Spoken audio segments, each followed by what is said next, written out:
మీరెప్పుడైనా ఊహించారా? సముద్రం మధ్యలో ఒక మహాపర్వతం తేలుతూ ఉంటే ఎలా ఉంటుంది? నిజమండి, అంత పెద్ద ఐస్బర్గ్ నిజంగానే ఉంది. దాని పేరే A23A.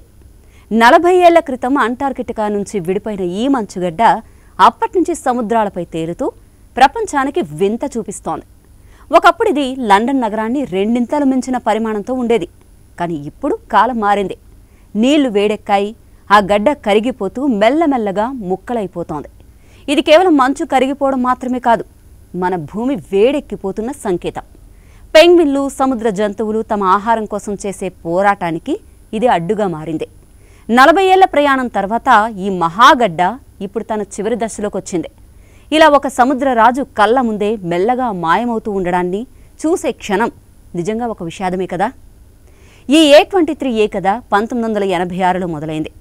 అంటార్కిటికా మంచు చర్యల నుంచి ఒక్కసారిగా విడిపోయి సముద్రం మధ్యలో తేలింది. ఆ వెంటనే వెడెల్ సముద్రం లోతుల్లో ఇరుక్కుపోయింది.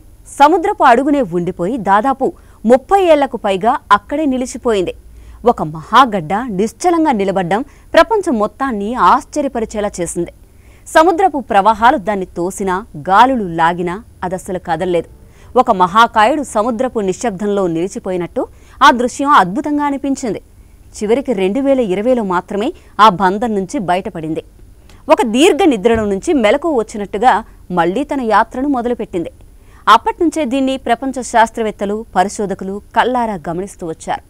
ఒక పెద్ద పర్వతం కదులుతున్నట్టుగా అది సముద్రపు మార్గాలను చీల్చుకుంటూ ముందుకు సాగింది. ఇది ఈ మహాగడ్డ ప్రయాణం కేవలం మంచు కథ కాదు, జీవాల బతుకుబాట కూడా. A23A 2024లో దక్షిణ జార్జియా దీవి దగ్గరకు చేరినప్పుడు అక్కడి పెంగ్విన్లు, సీల్స్ లాంటి జంతువులు భయపడిపోయాయి. ఎందుకంటే ఈ గడ్డ అక్కడే నిలిచిపోతే ఆ జంతువులు తమ పిల్లలకు ఆహారం తెచ్చే సముద్ర మార్గాలు పూర్తిగా ఆగిపోతాయి.